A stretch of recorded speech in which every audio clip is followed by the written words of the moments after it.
अस्सलाम वालेकुम students, welcome to science academy.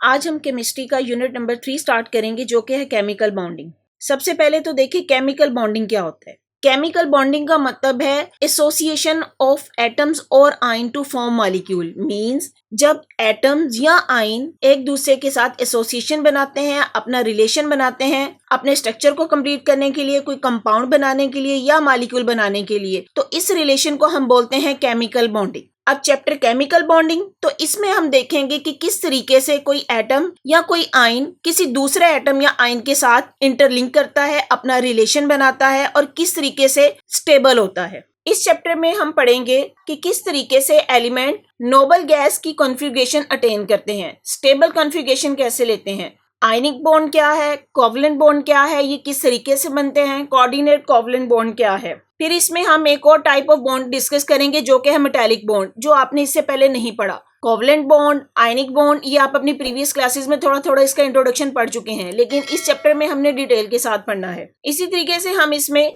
Ionic compounds की या कोवलेंट कंपाउंड की प्रॉपर्टीज भी देखेंगे। तो चैप्टर स्टार्ट करते हैं। जैसे जैसे पढ़ते जाएंगे आप इसमें बहुत कुछ सीखेंगे और आपके लिए आसान हो जाएगा।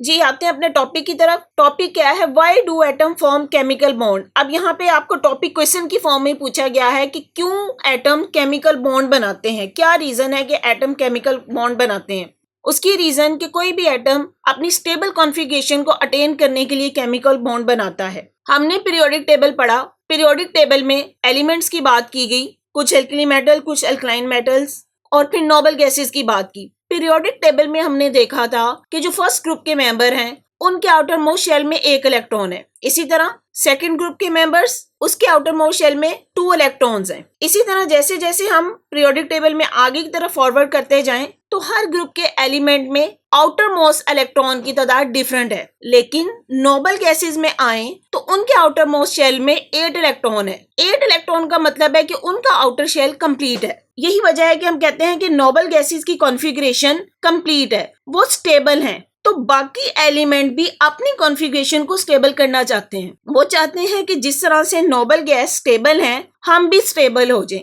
यही वजह है कि जितने भी एलिमेंट्स या एटम हैं वो केमिकल बॉन्ड बना के अपने आप को स्टेबल करने की कोशिश करते हैं। अब चाहे वो बॉन्ड आयनिक बॉन्ड हो या कोवलेंट बॉन्ड हो या कोऑर्डिनेट कोवलेंट बॉन्ड हो, मतलब उनका अपनी कॉन्फ़िगरेशन को स्टेबल करना है। यहाँ पे इस टॉपिक में इस फिनोमिना को नाम दिया गया है कि atom have tendency to decrease their energy. Decrease their energy का मतलब है कि वो स्टेबल कॉन्फ़िगरेशन अटेन करना चाहते हैं। और किस तरीके से वो करेंगे? They can do this by combining with their other atoms. It is a natural phenomena because it increase the stability of atom. Natural phenomena है, कोई भी एटम है वो अपनी एनर्जी डिक्रीज करेगा या स्टेबल कॉन्फ़िगरेशन अटेन करेगा। अब आगे क्वेश्चन है, how do atom succeed in lowering energy, कि एटम किस तरह कामयाब होते हैं कि वो अपनी एनर्जी को कम कर दें।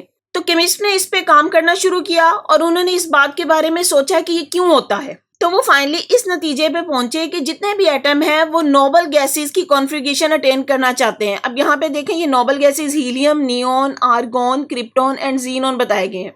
ये जब डिस्कवर हुई तो साइंटिस्ट ने देखा कि इनके आउटर मोस्ट शेल बिल्कुल कंप्लीट है, ये स्टेबल कॉन्फ़िगरेशन है, इनको किसी दूसरे के साथ बॉन्ड बनाने की जरूरत नहीं है। तो इसकी डिस्कवरी ने साइंटिस्ट को इस बात का आंसर दे दिया कि क्यों एलिमेंट्स या एटम कंपाउंड बनाते हैं। Helium has 2 electrons in its outermost shell, while all other noble gases have 8 electrons in their outermost shell. We also know about these gases that neither their atom combine with themselves nor with other atom. The probable reason for this lack of reactivity was their stability. तो यहाँ पे scientist ने खुद ही ये बात analyse की। उन्होंने देखा कि क्यों नोबल गैसेस अपने खुद के एटम के साथ या किसी दूसरे एटम के साथ बॉन्ड नहीं बनाती, क्योंकि उनके आउटर मोस्ट शेल कंप्लीट है और इसी वजह से ये स्टेबल है। तो तब साइंटिस्ट ने सजेस्ट किया, it was suggested that these gases were stable due to presence of 2 electron in helium and 8 electron in the outer most shell of the rest of gases. Mean सिर्फ helium ऐसी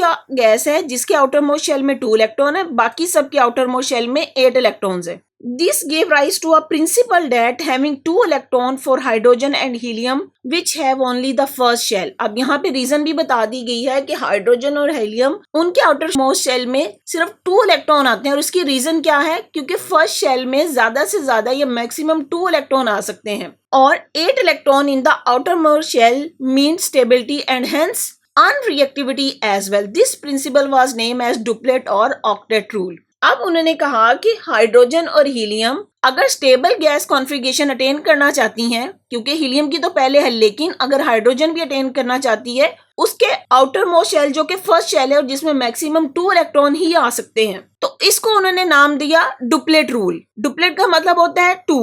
first shell में 2 electron आ जाना, उसको बोल रहे हैं duplet rule. और octet rule, octet का मतलब होता है 8. आउटर मोस्ट शेल में 8 इलेक्ट्रॉन लेके अपना शेल कंप्लीट करने को ऑक्टेट रूल बोल रहे हैं. क्योंकि 8 इलेक्ट्रॉन आ रहे हैं इसलिए इस रूल को नाम दिया octet rule.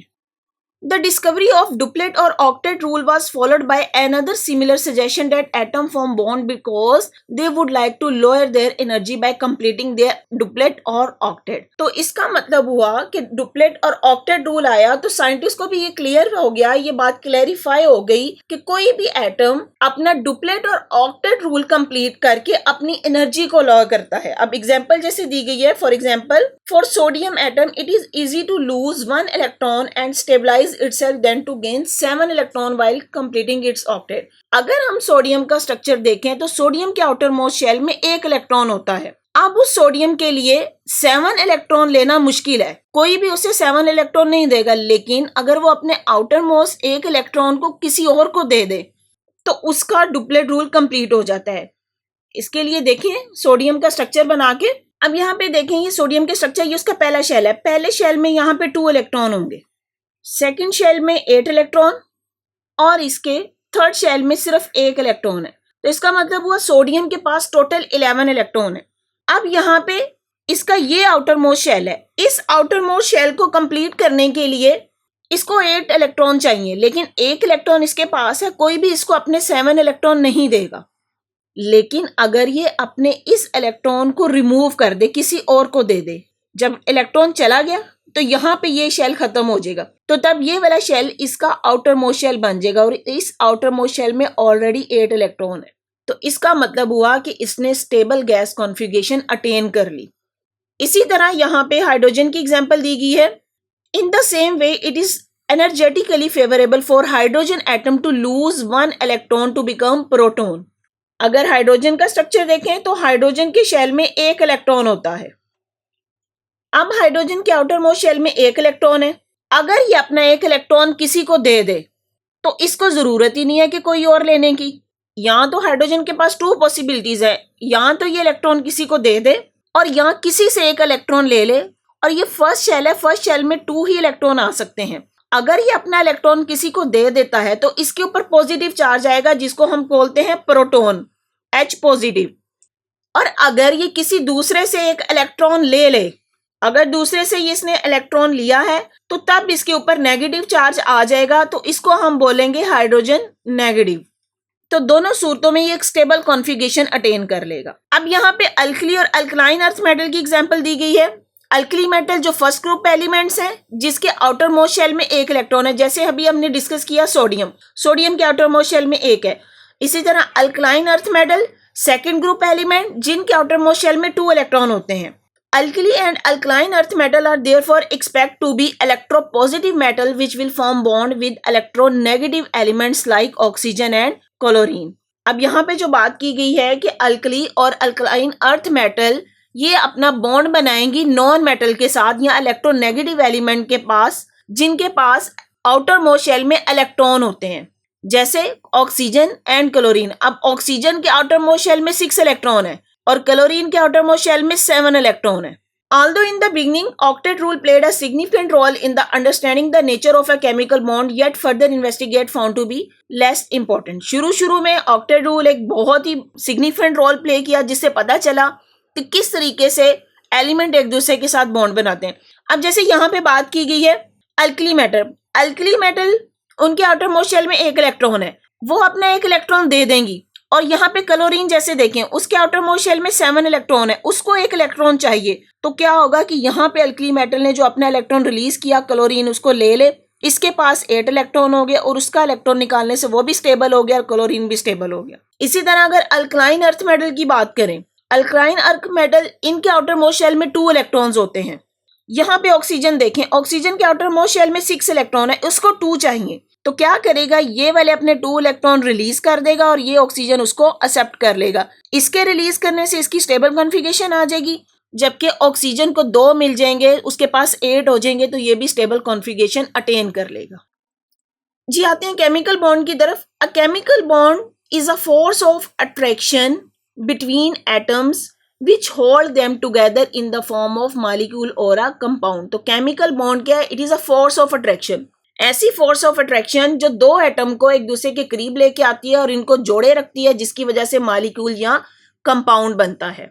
When atom of different substance approaches each other, there are 2 possibilities, they may attract or repel each other। तो क्या कहा गया कि जब भी एटम एक दूसरे के करीब आते हैं तो 2 पॉसिबिलिटी है, या तो वो एक दूसरे को अट्रैक्ट करेंगे या रिपेल करेंगे। If the forces of attraction between them dominate the force of repulsion, the energy of the system get lowered and as a result the 2 atom will react to form a new molecule. हमने बात की थी कि atoms या element stable configuration attain करना चाहते हैं। Stable configuration attain करने का मतलब हुआ कि उन्होंने अपनी एनर्जी को लो करना है, और वो एनर्जी कब लो होगी कि जब उनकी फोर्सेस ऑफ अट्रैक्शन डोमिनेट कर जाएं, मतलब उसके ऊपर हावी आ जाएं फोर्स ऑफ रिपल्शन के ऊपर, तो तब इनकी एनर्जी लोअर होगी और तब न्यू मॉलिक्यूल्स बनेंगे। Conversely the 2 atom simply move away from each other, और अगर ऐसा नहीं होता तो उनके दरमियान कोई बॉन्ड नहीं बनेगा। फोर्सेस ऑफ रिपल्शन अगर डोमिनेंट होगी तो कोई बॉन्ड नहीं बनेगा और कोई भी न्यू मॉलिक्यूल या कोई न्यू सब्सटेंस या न्यू कंपाउंड नहीं बनेगा। अब यहाँ पे कोई इंपॉर्टेंट इंफॉर्मेशन दी गई है, the arrangement of electron around the nucleus of an atom in shell and subshell is called electronic configuration. ये आपको इलेक्ट्रॉनिक कॉन्फ़िगरेशन की डेफिनेशन बताई गई है। तो इलेक्ट्रॉनिक कॉन्फ़िगरेशन का क्या मतलब हुआ कि किसी भी एटम के न्यूक्लियस के बाहर इलेक्ट्रॉन्स की अरेंजमेंट क्या है, उसको उसकी इलेक्ट्रॉनिक कॉन्फ़िगरेशन बोलते हैं। जैसे अभी हमने स्ट्रक्चर पढ़ा कि अगर सोडियम का स्ट्रक्चर लें तो सोडियम के आउटर मोस्ट शेल में, या सोडियम के पहले शेल में 2 इलेक्ट्रॉन है, सेकंड शेल में 8 है और थर्ड शेल में 1 इलेक्ट्रॉन, तो ये उसको सोडियम की इलेक्ट्रॉनिक कॉन्फ़िगरेशन पढ़ेंगे। ये हमने इससे प्रीवियस चैप्टर में इसको देखा भी था, शेल्स के नाम भी पढ़े थे, सब शेल्स के बारे में भी पढ़ा था। जी आते हैं टाइप ऑफ बॉन्ड की तरफ। यहाँ पे हमने 3 टाइप ऑफ बॉन्ड पढ़ने हैं, ionic bond, covalent bond and coordinate covalent bond. अपनी प्रीवियस क्लास में आप इसके बारे में थोड़ा थोड़ा पढ़ चुके हैं। आयनिक बॉन्ड वो बॉन्ड है जो 2 एलिमेंट्स के दरमियान तब बनता है जब कोई एक एटम अपना कंप्लीट इलेक्ट्रॉन दे दे और दूसरा इसको रिसीव कर ले। Covalent bond mutual sharing of electron, मतलब कि इलेक्ट्रॉन शेयर किए जाते हैं। Coordinate covalent bond, coordinate covalent bond में इलेक्ट्रॉन पेयर शेयर किया जाता है, ये भी शेयरिंग ऑफ इलेक्ट्रॉन है, लेकिन यहाँ पे इलेक्ट्रॉन पेयर्स की फॉर्म में शेयर होते हैं। तो सबसे पहले आते हैं आयनिक बॉन्ड की तरफ। डेफिनेशन देखें, this chemical bond is form as a result of the tendency of atom to lose or gain electron or electrons. अब यहाँ पे बात देखें, to lose or gain electron or electron mean single electron भी हो सकता है, 2 भी और 3 भी, तो इसलिए यहाँ पे ये बात की गई है to lose or gain electron or electrons to acquire the electronic configuration of the nearest noble gas because this is the more stable electronic structure. तो केमिकल बॉन्ड ऐसा केमिकल बॉन्ड जो एटम के इलेक्ट्रॉन लूज करने पे बने या gain करने पे, और वो नियरेस्ट नोबल गैस की कॉन्फ़िगरेशन अटेन कर लें, इसको हम बोलते हैं आयनिक बॉन्ड, या इसको सिंपल वर्ड में कहेंगे ऐसा बॉन्ड जो इलेक्ट्रॉन के कंप्लीट ट्रांसफर पे बने। मीन इसमें एक एटम अपना इलेक्ट्रॉन दे देता है जबकि दूसरा एलिमेंट या दूसरा एटम उस इलेक्ट्रॉन को रिसीव करता है, ले लेता है या एक्वायर करता है। तो कंप्लीट ट्रांसफर की वजह से बनने वाला बॉन्ड आयनिक बॉन्ड कहलाता है। अब यहाँ पे आपको आयनिक बॉन्ड की एग्जांपल दी गई है सोडियम और क्लोरीन की।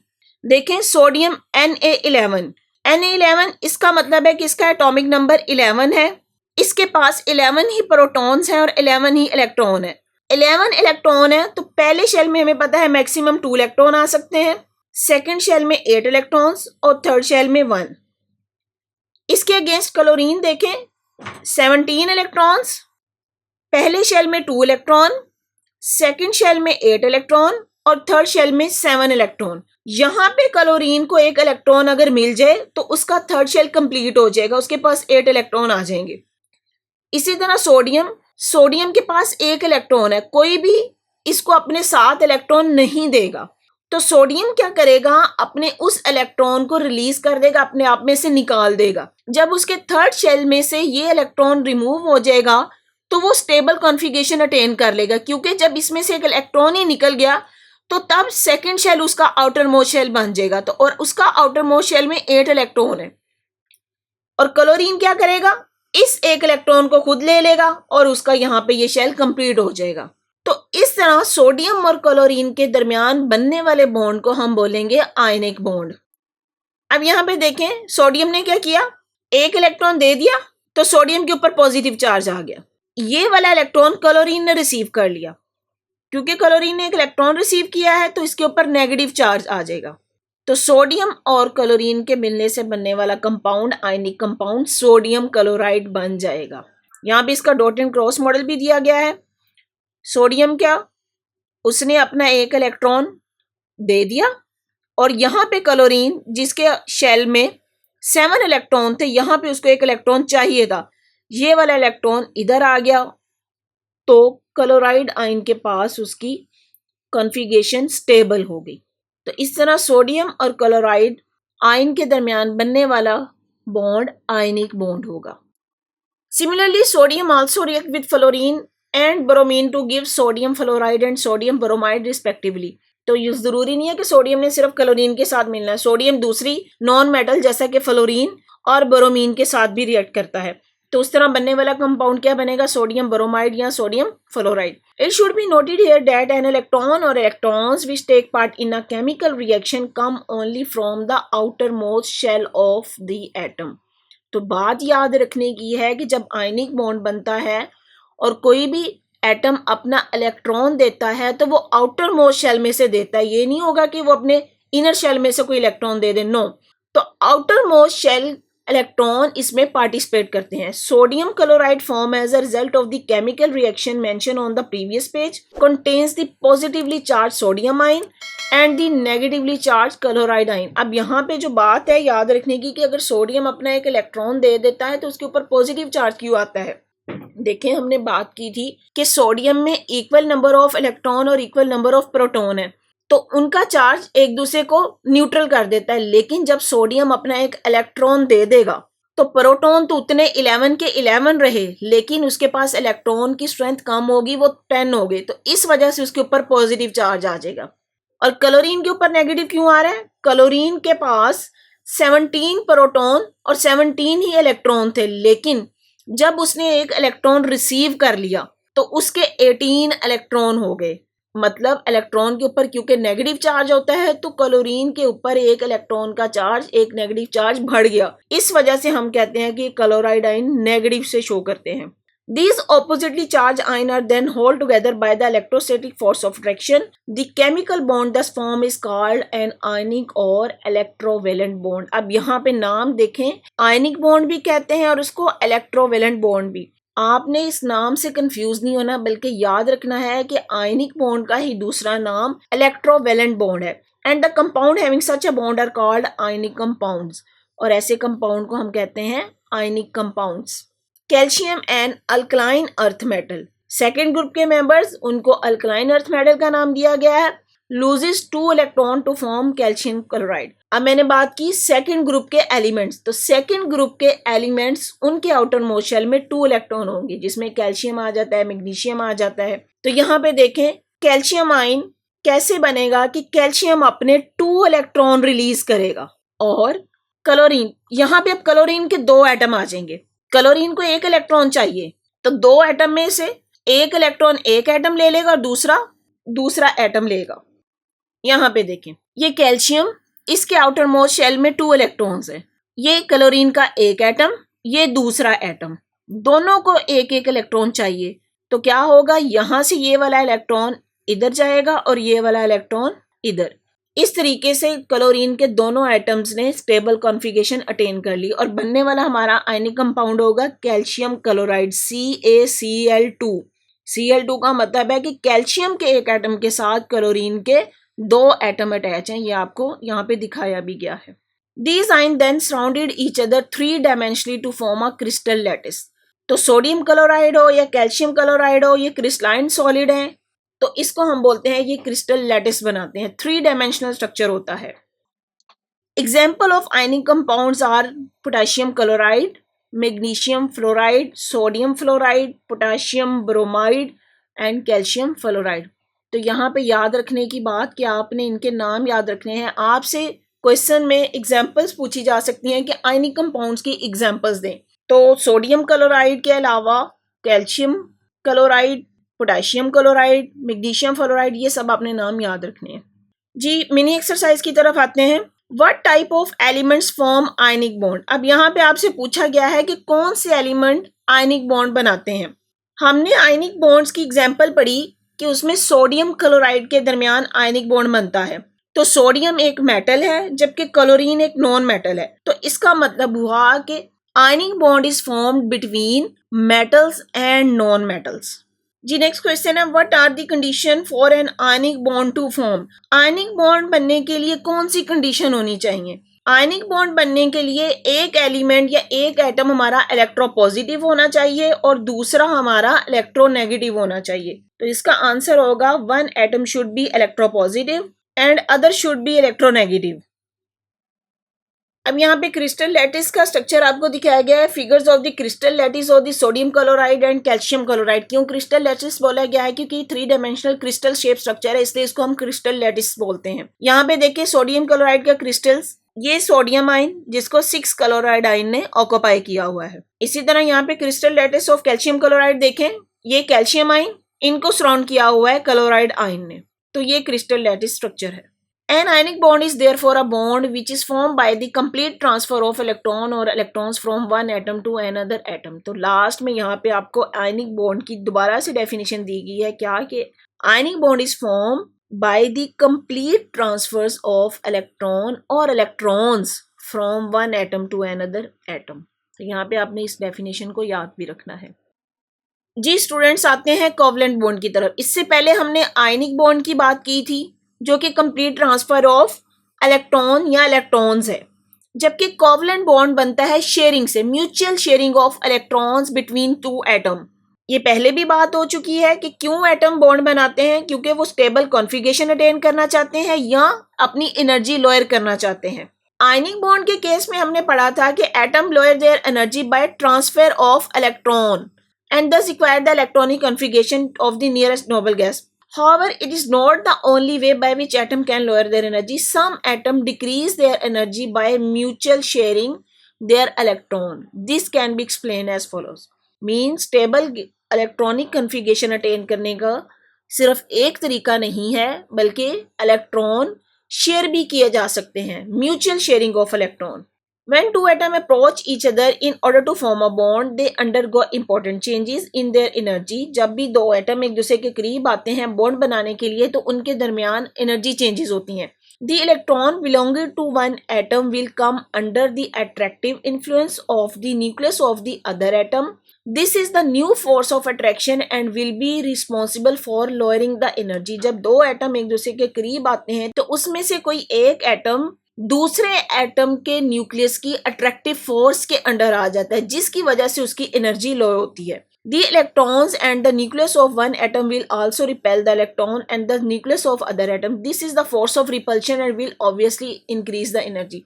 अगर फोर्स ऑफ रिपल्शन ज्यादा हो तो उनके दरमियान बॉन्ड नहीं बनेगा, लेकिन अगर फोर्स ऑफ अट्रैक्शन बढ़ जाए, ज्यादा हो, तो तब उनके दरमियान ये बॉन्ड बनेगा।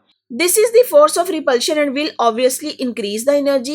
The two atoms will bring themselves at such a distance so that the attractive forces dominate the repulsive forces। तो बात क्या की गई है, अगर टू एटम एक दूसरे के करीब आते हैं उस वक्त अट्रैक्टिव फोर्सेस डोमिनेट करेंगी रिपल्सिव फोर्सेस के ऊपर, तो उनके दरमियान बॉन्ड बनेगा। The total energy at this distance will be minimum and the stable molecule is formed। तो अट्रैक्टिव फोर्सेस डोमिनेंट होंगी तो उनकी एनर्जी कम होगी, तभी वो स्टेबल कॉन्फ़िगरेशन अटेन करेंगे। ये बात हम पहले भी पढ़ चुके हैं। तो कोवलेंट बॉन्ड की डेफिनेशन देखें, a covalent bond is therefore a bond form by the mutual sharing of an electron pair provided by the bonded atom. This is called the single covalent bond. तो यहाँ पे साथ ही आपको covalent bond की आगे से further 3 types भी बता दी गई हैं। कोवलेंट बॉन्ड 3 टाइप का होता है, single covalent bond, double covalent bond and triple covalent bond.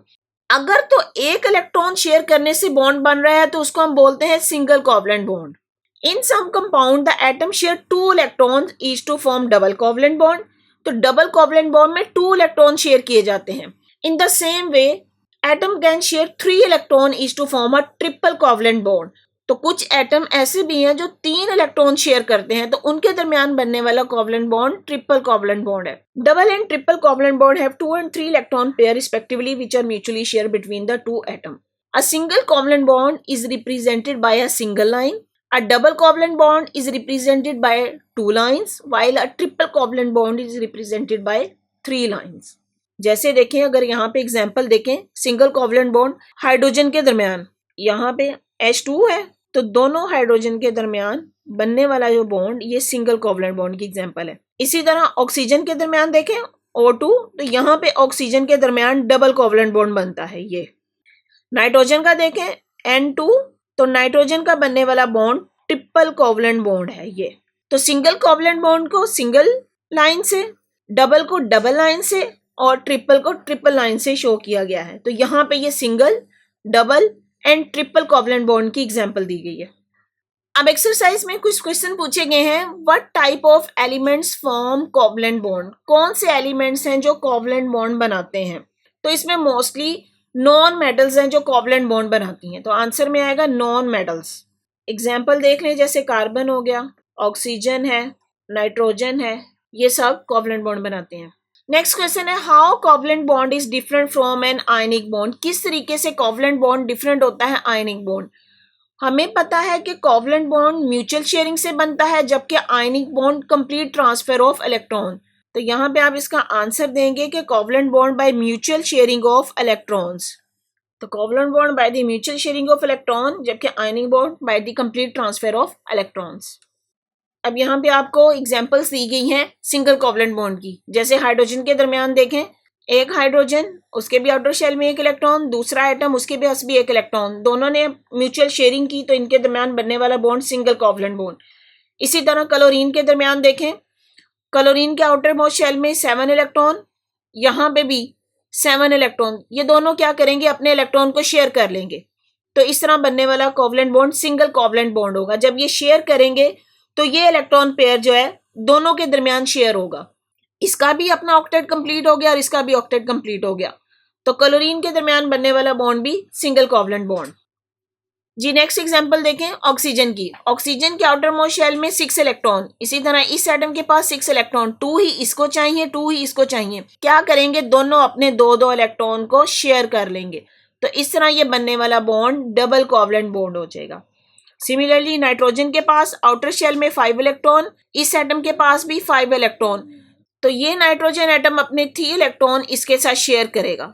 तो जब ये शेयर करेगा तो इसका ऑक्टेट भी कंप्लीट और इसका ऑक्टेट भी कंप्लीट, तो इनके दरमियान बनने वाला बॉन्ड ट्रिपल कोवलेंट बॉन्ड। तो इसको 3 लाइन से शो किया गया है। एग्जांपल्स दी गई हैं, कौन कौन से कंपाउंड्स हैं जिनमें कोवलेंट बॉन्ड बनता है। सबसे पहले एग्जांपल है water. Water molecule is form when 2 hydrogen atom share their electron separately with the electron of 1 oxygen atom. यहाँ पे देखें ऑक्सीजन 6 इलेक्ट्रॉन, यहाँ पे ये हाइड्रोजन 1 इलेक्ट्रॉन, इसके पास 1 इलेक्ट्रॉन, इसको भी 1 इलेक्ट्रॉन चाहिए, इसको भी 1 इलेक्ट्रॉन चाहिए, जबकि यहाँ पे ऑक्सीजन को ऑक्टेट कंप्लीट करने के लिए 2 इलेक्ट्रॉन चाहिए। तो ऑक्सीजन का एक एटम 2 हाइड्रोजन के साथ शेयरिंग करेगा। जैसे यहाँ पे आप देखें, शेयरिंग करने से ऑक्सीजन का भी ऑक्टेट कंप्लीट हो गया और हाइड्रोजन को तो चाहिए ही 2, तो इसका डुप्लेट कंप्लीट हो गया। इस तरीके से वाटर के दरमियान, वाटर के मॉलिक्यूल में बनने वाला बॉन्ड कोवलेंट बॉन्ड है। अगली एग्जांपल दी गई है कार्बन डाइऑक्साइड की। Carbon dioxide molecule is form when an atom of carbon share its 4 electron with 2 oxygen atom. Each oxygen atom also share 2 electron. 4 electron किस तरह शेयर होते हैं? कार्बन क्योंकि फोर्थ ग्रुप का एलिमेंट है, इसके आउटर मोस्ट शेल में 4 electrons हैं, 4 ही इसको चाहिए। अब ये 4 किस तरह अटेन करेगा? By sharing. किस तरीके से शेयरिंग होगी? यहाँ पे ऑक्सीजन का एक एटम अपने ये वाले 2 इलेक्ट्रॉन शेयर करेगा और दूसरा एटम अपने ये 2 इलेक्ट्रॉन शेयर करेगा। 2 इसको यहां से शेयर मिले, 2 यहां से मिले, 4 इसके पास पहले थे, तो इसका ऑक्टेट कंप्लीट हो गया। तब यहाँ पे देखें कार्बन डाइऑक्साइड CO2, मतलब एक कार्बन के साथ 2 ऑक्सीजन के एटम अटैच हुए और कार्बन डाइऑक्साइड बनी और इसके दरमियान बनने वाला ये बॉन्ड डबल कोवलेंट बॉन्ड है। नेक्स्ट एग्जांपल अमोनिया की दी गई है। अमोनिया NH3, एक नाइट्रोजन के साथ 3 हाइड्रोजन एटम। यहाँ पे आप देख लें नाइट्रोजन ये इसका 2 लोन पेयर है और इन वाले 3 के साथ एक एक हाइड्रोजन का आके शेयर हो गया, तो अमोनिया के दरमियान ये बनने वाला बॉन्ड कोवलेंट बॉन्ड है, जिसको यहाँ पे ये शो किया गया है। एक स्टूडेंट जो गलती करते हैं, अब जैसे एग्जांपल दी गई है कि यहाँ पे ये नाइट्रोजन इसने 3 हाइड्रोजन के साथ शेयर किया गया है, ये तीनों अलग अलग बॉन्ड है, इसको हम ट्रिपल बॉन्ड नहीं बोलेंगे, ये ट्रिपल कोवलेंट बॉन्ड नहीं है, ये सिंगल कोवलेंट बॉन्ड ही है, क्योंकि यहाँ पे 3 हाइड्रोजन नाइट्रोजन के साथ शेयर कर रहे हैं। लेकिन इस केस में देखें यहाँ पे ये बनने वाला बॉन्ड ट्रिपल है, जिसमें कार्बन और नाइट्रोजन के दरमियान ये शेयरिंग 3 इलेक्ट्रॉन्स की हो रही है, जबकि यहाँ पे एक एक इलेक्ट्रॉन अलग अलग एटम के साथ हो रहा है, इसलिए इसके बॉन्ड को आपने ट्रिपल बॉन्ड नहीं कंसीडर करना, यहाँ पे ये ट्रिपल बॉन्ड हो जाएगा। जी अगली एग्जांपल दी गई है मीथेन CH4, मीन कार्बन के एक एटम के साथ 4 हाइड्रोजन है। अब यहाँ पे ये देखें, ये कार्बन इसके पास अपने 4 इलेक्ट्रॉन, ये हाइड्रोजन अलग है, ये अलग, ये अलग से, ये अलग, तो ये भी सिंगल कोवलेंट बॉन्ड की एग्जांपल है, अलग अलग से सब अपना सिंगल कोवलेंट बॉन्ड बना रहे हैं। इथीन देखें, इथीन के दरमियान बनने वाला बॉन्ड C2H4, मतलब कार्बन के 2 एटम और हाइड्रोजन के 4, हर कार्बन के पास 2 हाइड्रोजन है, तो यहाँ पे कार्बन और हाइड्रोजन के दरमियान बनने वाला ये बॉन्ड कोवलेंट बॉन्ड है।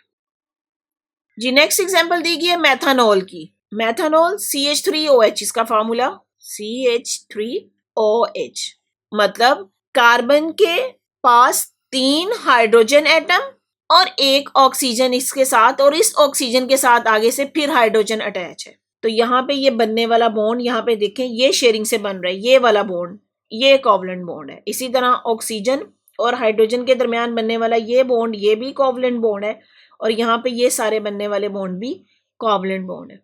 तो इस तरीके से आपको पता चल जाएगा कि किस तरीके से ये एटम अपने इलेक्ट्रॉन्स को शेयर करते हैं और कोवलेंट बॉन्ड बनाते हैं। जी नेक्स्ट एक्सरसाइज दी गई है, draw the electron dot and cross structure of the following compounds. कुछ कंपाउंड्स का डॉट एंड क्रॉस स्ट्रक्चर आपसे पूछा गया है कि आपने बनाना है। सबसे पहला कंपाउंड है SiH4।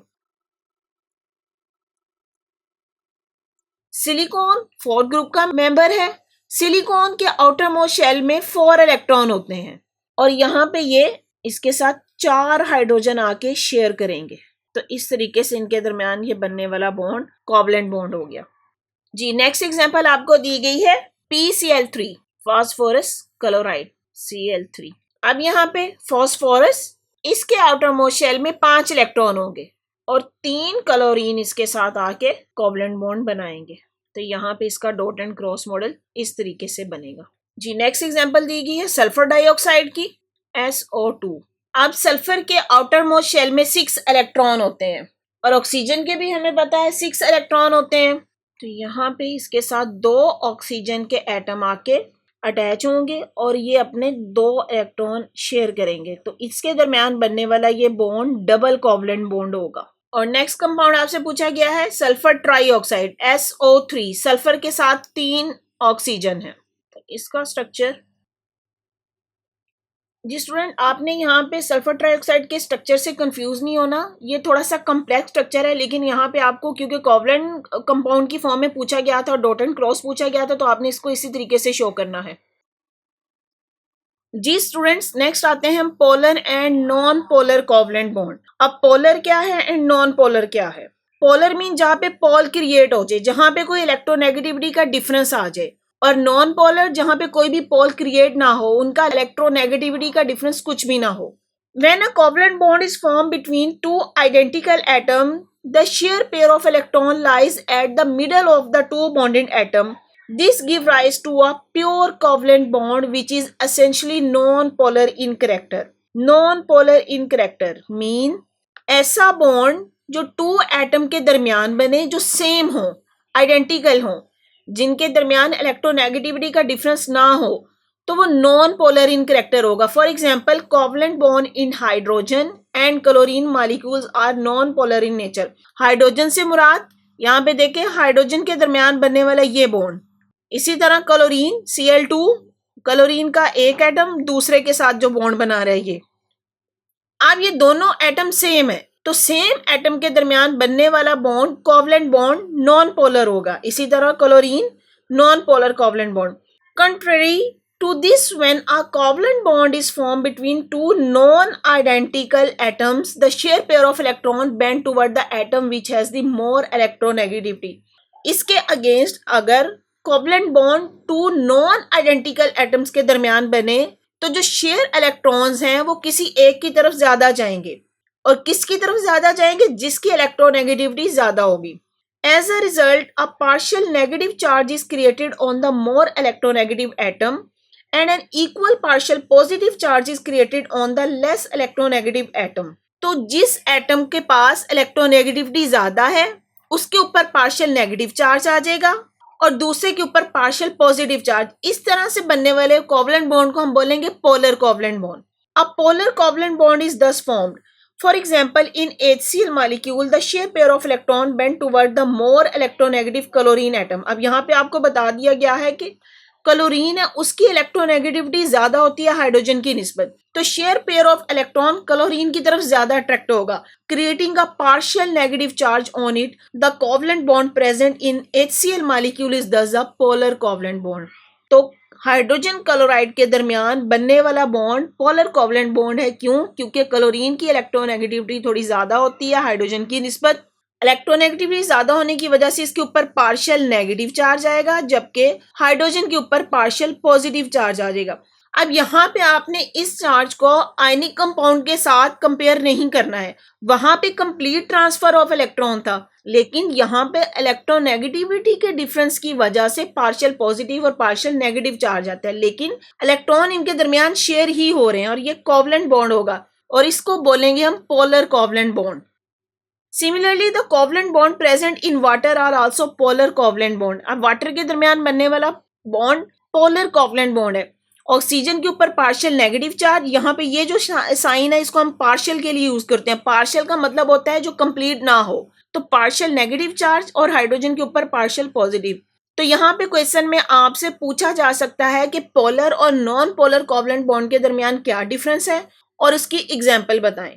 तो आपने उसको एक्सप्लेन करना है कि कौन से एलिमेंट्स या कौन से एटम के दरमियान पोलर कोवलेंट बॉन्ड बनता है और किसके दरमियान नॉन पोलर बनता है. जी स्टूडेंट, आते हैं अपने नेक्स्ट टॉपिक की तरफ. Coordinate covalent bond. Coordinate covalent bond क्या है? Coordinate covalent bond is a type of covalent bond in which the share electron pair is denoted by one atom only. तो कोऑर्डिनेट कोवलेंट बॉन्ड है तो covalent bond, लेकिन share pair of electron is denoted by one atom. मतलब एक atom अपना electron pair donate करता है, दे देता है. This bond is formed when the species has an electron pair to donate to another species.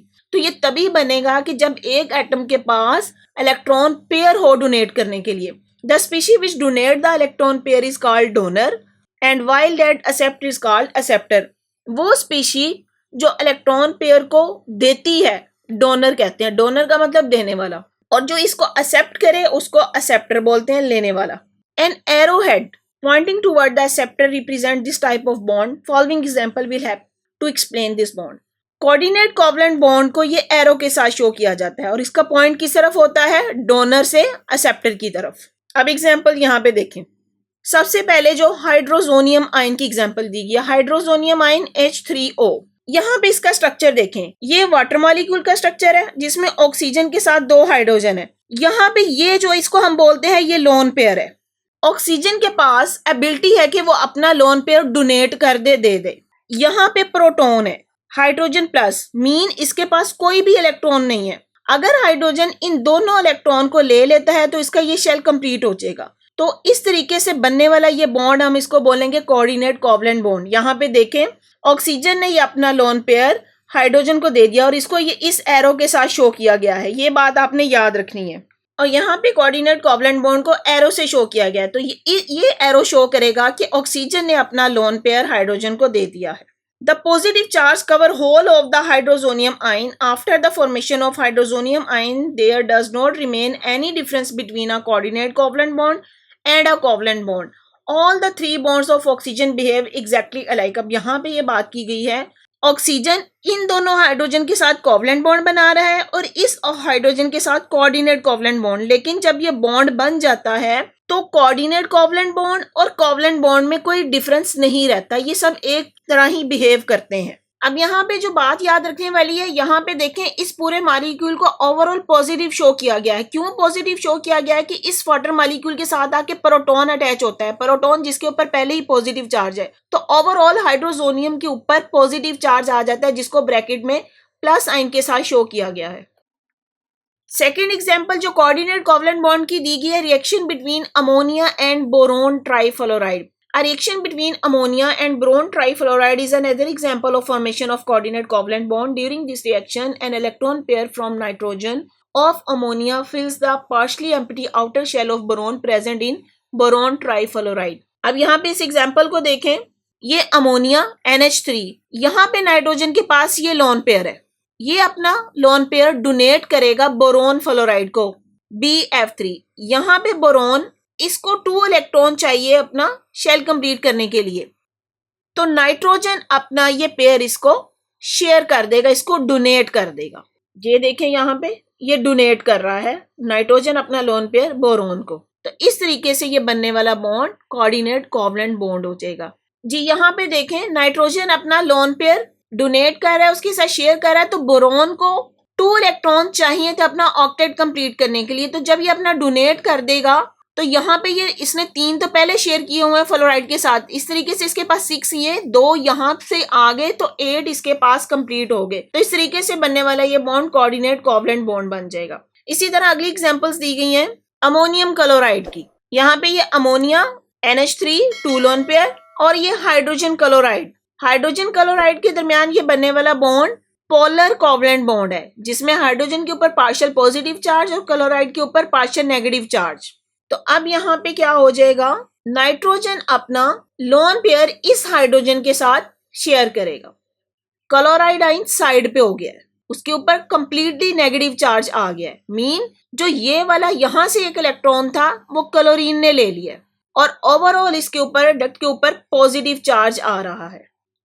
Next example है ethyl alcohol की। Ethyl alcohol में यहाँ पे ये ऑक्सीजन के पास 2 लोन पेयर्स हैं, इसमें से अपना एक लोन पेयर हाइड्रोजन इस प्रोटॉन को दे देगी। यहाँ पे ये देखें एक लोन पेयर इसी तरह रहा और ये दूसरा लोन पेयर इस हाइड्रोजन के साथ मिलके ये यहाँ पे कोऑर्डिनेट कोवलेंट बॉन्ड बन गया। In the above example, a coordinate covalent bond in ammonium chloride links nitrogen of ammonia and proton. The positive charge is spread all over the ammonium ion. All the 4 bonds between nitrogen and hydrogen in ammonium ion behave exactly alike. अब जैसे example देखें, यहाँ पे ये देखें, यहाँ पे बनने वाला है तो कोऑर्डिनेट कोवलेंट बॉन्ड है, लेकिन क्योंकि ये सब एक तरह ही बिहेव कर रहे हैं इसलिए उन्होंने इसको सेम लाइन से शो कर दिया है। This proves the point that the difference between a covalent bond and coordinate covalent bond lies in the way they are formed. Once such bond are formed, there does not remain any difference. तो जब ये bond बन रहे तो covalent bond और coordinate covalent bond में कोई खास डिफरेंस नहीं रहता। When a coordinate covalent bond breaks, both the bonded electron go to the donor species. और अगर coordinate covalent bond break कर जाए तो ये इलेक्ट्रॉन अपने डोनर स्पीशी के पास वापस चले जाएंगे जी। नेक्स्ट एक्सरसाइज है, draw the pictures of coordinate covalent bond formed between boron fluoride and aluminium chloride. अब वैसे अगर देखा जाए बोरोन भी इलेक्ट्रॉन डेफिशिएंट है, इसके आउटर शेल में 3 इलेक्ट्रॉन है जो इसने शेयर किए हुए हैं फ्लोराइड के साथ। इसी तरह एल्यूमिनियम क्लोराइड का स्ट्रक्चर देखें तो एल्यूमिनियम ने 3 कोवलेंट बॉन्ड बनाए हैं 3 क्लोरीन एटम के साथ। एल्यूमिनियम भी इलेक्ट्रॉन डेफिशिएंट है, इनके दरमियान कोऑर्डिनेट कोवलेंट बॉन्ड कैसे बनता है ये जो क्लोरीन है इसके आउटर मोस्ट शेल में 7 इलेक्ट्रॉन है, उसमें से 2 इलेक्ट्रॉन वहां पे इलेक्ट्रॉन डोनर का काम करेंगे। अब यहाँ पे एल्यूमिनियम क्लोराइड के पास ये वाला जो क्लोरीन है इसमें से कोई एक इलेक्ट्रॉन डोनर का काम करेगा, ये इलेक्ट्रॉन डोनर हो गया, और ये अपना पेयर शेयर कर देगा बोरोन फ्लोराइड के साथ। तो इस तरह एल्यूमिनियम क्लोराइड और बोरोन फ्लोराइड के दरमियान बनने वाला ये बॉन्ड कोऑर्डिनेट कोवलेंट बॉन्ड होगा जी। नेक्स्ट एग्जांपल है CH3O CH3 and hydrogen ion. अब इनके दरमियान कैसे बनेगा, यहाँ पे ये जो ऑक्सीजन है इसके पास लोन पेयर होगा। तो इसके स्ट्रक्चर की तरफ आते हैं। अब यहाँ पे ये ऑक्सीजन का ये लोन पेयर हाइड्रोजन आयन को देगा, तो इस तरह इनके दरमियान कोऑर्डिनेट कोवलेंट बॉन्ड बन जाएगा जी। नेक्स्ट आपसे क्वेश्चन में पूछा गया है which compound is not able to form coordinate covalent bond. कौन से कंपाउंड है जो कोऑर्डिनेट कोवलेंट बॉन्ड नहीं बनाते। तो इसमें हम कह सकते हैं मेटल्स या आयनिक कंपाउंड्स। आयनिक कंपाउंड के दरमियान बनने वाला बॉन्ड आयनिक बॉन्ड होगा। तो आयनिक कंपाउंड्स या metal they don't form coordinate covalent bond. Metals या ions do not form, metals और ion do not form coordinate covalent bond जी। स्टूडेंट आते हैं अपने नेक्स्ट टॉपिक की तरफ, मेटेलिक बॉन्ड। इससे पहले हमने डिस्कस किया था ionic bond, covalent bond and coordinate covalent bond. Ionic bond बनता है complete transfer of electron, covalent bond by mutual sharing of electron, coordinate covalent bond by sharing of या डोनेटिंग ऑफ इलेक्ट्रॉन पेयर। यहाँ पे हम बात कर रहे हैं मेटेलिक बॉन्ड की। मेटेलिक बॉन्ड से मुराद मेटल्स के दरमियान या मेटल के एटम के दरमियान बनने वाला बॉन्ड, इसको हम बोलेंगे मेटेलिक बॉन्ड। हमें पता है कि मेटल्स उनके पास फ्री इलेक्ट्रॉन्स होते हैं, ये फ्री इलेक्ट्रॉन किस तरीके से अरेंज करते हैं और किस तरीके से अपना बॉन्ड बनाते हैं, इसको हम बोलते हैं metallic bond. The characteristics shown by metals are very different from those of ionic and covalent compounds. This suggests the presence of different type of binding force among the metallic atom. तो metals अपनी characteristic different show करती हैं, जिसकी वजह से इनके दरमियान binding forces भी difference होती हैं, और इस तरीके इन binding forces की वजह से जो bond बनता है वो metallic bond है। उससे पहले आपको properties of metal दी गई हैं।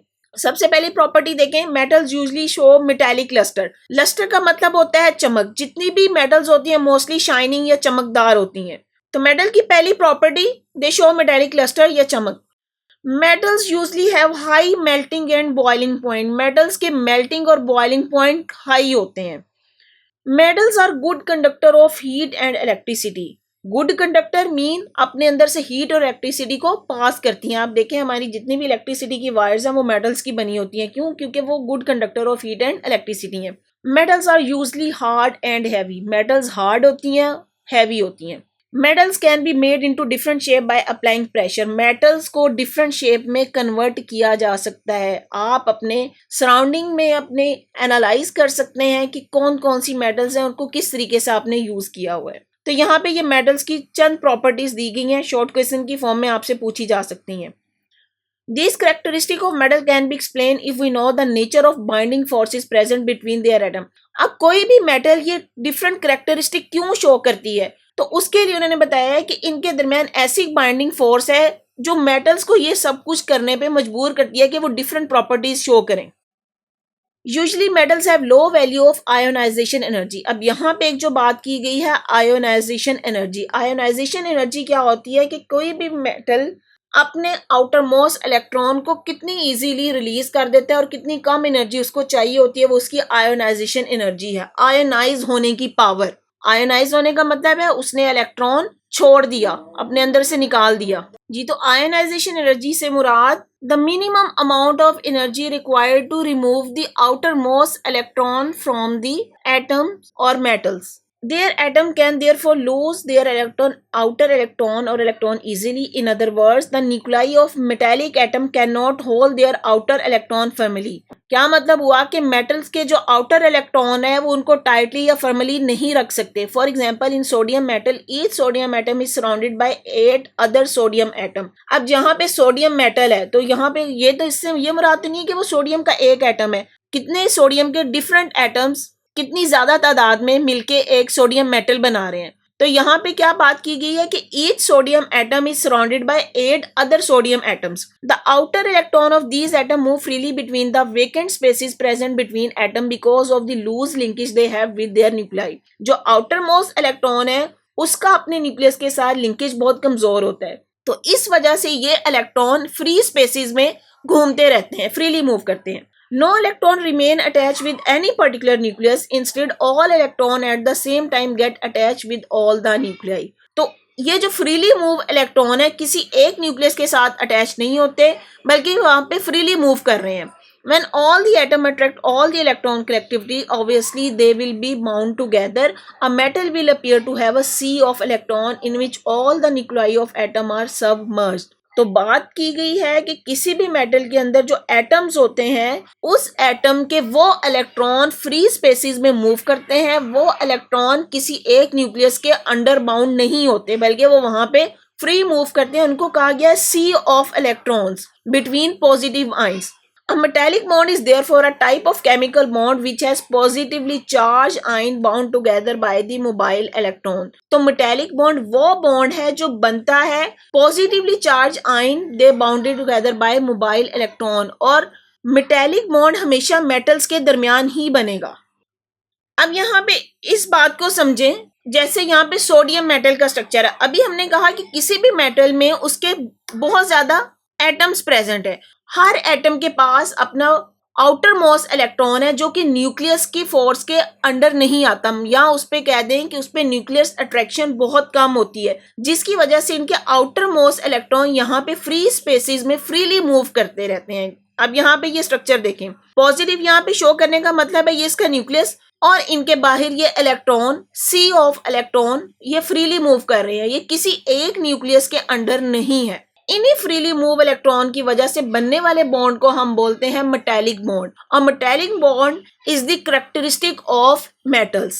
आगे बात की गई है स्ट्रेंथ ऑफ मेटालिक बॉन्ड. किसी भी मेटालिक बॉन्ड की स्ट्रेंथ 2 फैक्टर्स के ऊपर डिपेंड करती है. कौन से 2 फैक्टर हैं? The number of positive charge present on the positive ion and the number of mobile electron. तो 2 फैक्टर कौन कौन से हुए? नंबर 1 द पॉजिटिव चार्ज जो उस एटम्स के दरमियान है, और the number of mobile electrons set free by each atom, कि कितने एटम ने अपने कितने इलेक्ट्रॉन फ्री किए हैं.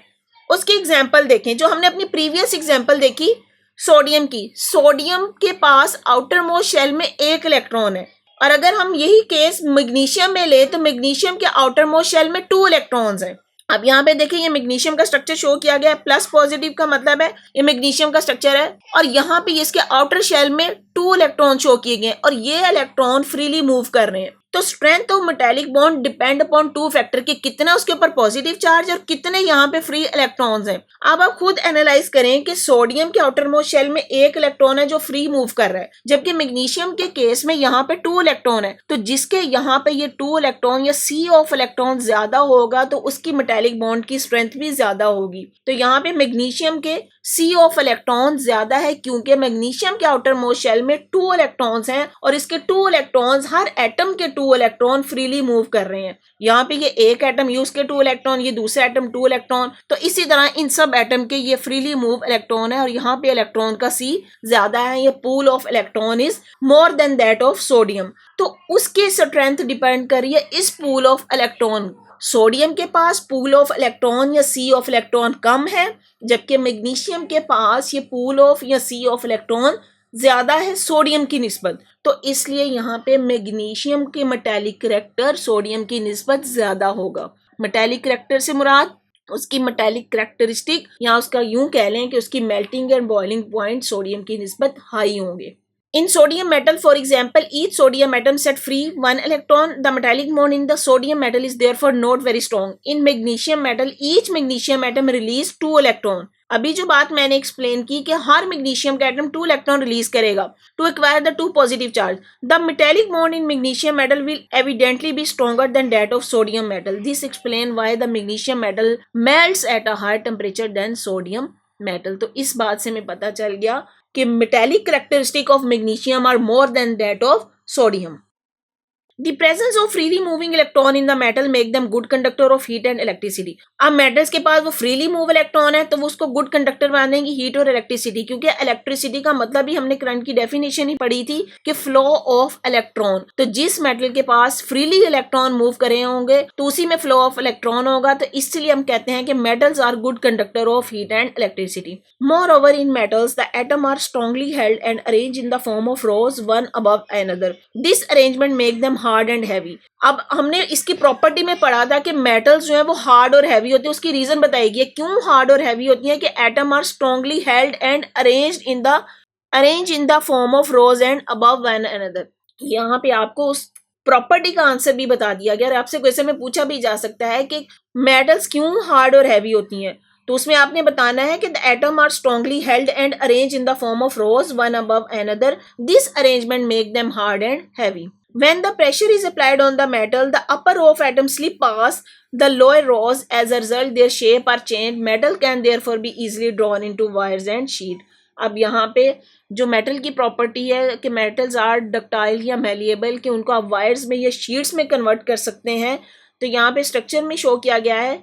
मेटल का स्ट्रक्चर देखें, यहाँ पे एटम अरेंज है, लेकिन जब इसके ऊपर प्रेशर अप्लाई किया जाता है तो इसकी अरेंजमेंट जो है वो चेंज हो गई है। इसी वजह से हम किसी भी मेटल को वायर्स में या शीट्स में कन्वर्ट कर सकते हैं। और मेटल की इस प्रॉपर्टी को कहते हैं कि metals are malleable and ductile. Malleable का मतलब होता है उसको शीट्स में कन्वर्ट किया गया, और डक्टाइल का मतलब है कि उससे वायर्स बनाई जा सकती हैं।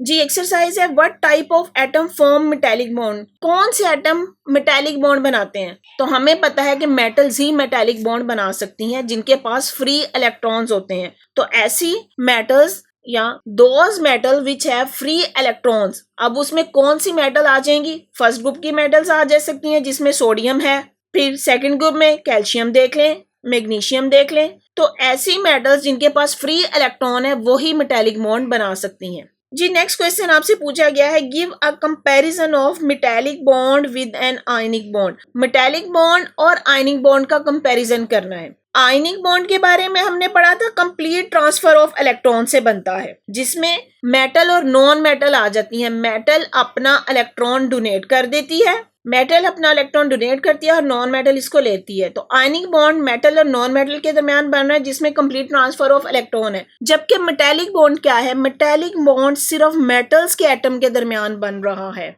तो प्योर मेटल्स में, या इसमें हम कह सकते हैं एलॉयज में। अब एलॉय क्या है? Alloy is the mixture of different metal. तो प्योर मेटल या एलॉयज में बनने वाला बॉन्ड मेटालिक बॉन्ड होगा, और मेटालिक बॉन्ड उनके दरमियान बनता है जिनके पास फ्री इलेक्ट्रॉन होते हैं या पूल ऑफ फ्री इलेक्ट्रॉन है। तो आप इसका कंपैरिजन इस तरीके से बता सकते हैं। नेक्स्ट आपको इंटरेस्टिंग इंफॉर्मेशन दी गई है, metal are extensively use in many industries. They are use in machinery, automobiles, railway, aircrafts, rocket, in construction industry, in electronics industry, in jewelry, in electric wires and many more। तो actually यहाँ पे आपको interesting information की form में आपको metal के uses बता दिए गए हैं कि आपकी डेली लाइफ में मेटल कहाँ कहाँ पे यूज हो रही हैं। तो यहाँ पे जो क्वेश्चन आपसे पूछा जा सकता है कि मेटल के डेली लाइफ में कहाँ पे यूजेस हैं, क्या यूजेस हैं, तो आपने उसका आंसर ये बताना है। आगे बात की गई है electropositive character of non metals. जी नेक्स्ट बात की गई है electropositive character of metals. Metal का इलेक्ट्रोपॉजिटिव करैक्टर, इलेक्ट्रोपॉजिटिव का मतलब उसके ऊपर पॉजिटिव चार्ज आता है। और कैसे आता है? Metal generally have the tendency to lose electron to form positive ion called cation. हमें पता है कोई भी मेटल जब अपना इलेक्ट्रॉन लूज कर दे तो उसके ऊपर पॉजिटिव चार्ज आता है, या उसको हम बोलते हैं cation. This property is called the electropositive character of metal. तो मेटल की वो प्रॉपर्टी जिसमें मेटल अपना इलेक्ट्रॉन लूज कर दे और उसके ऊपर पॉजिटिव चार्ज आ जाए, इस प्रॉपर्टी को बोलते हैं electropositive character of metal. This property is also related to the reactivity of the metals. Metal which lose electron or electrons easily are considered more reactive.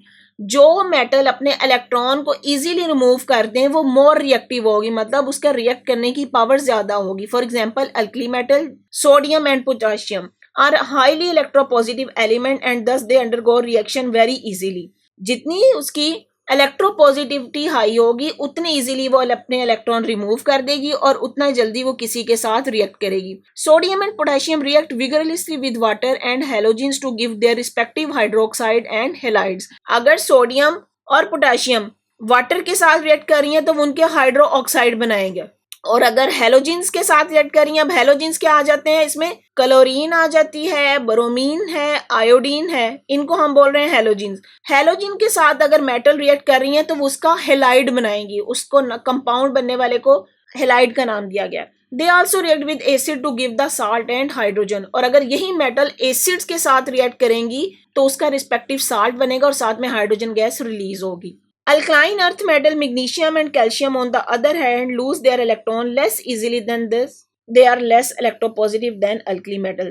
तो अल्कलाइन अर्थ मेटल जो second group की metal है जिसमें magnesium calcium आ जाते हैं, जिनके outer most shell में 2 electron है, they are less electropositive than alkali metal.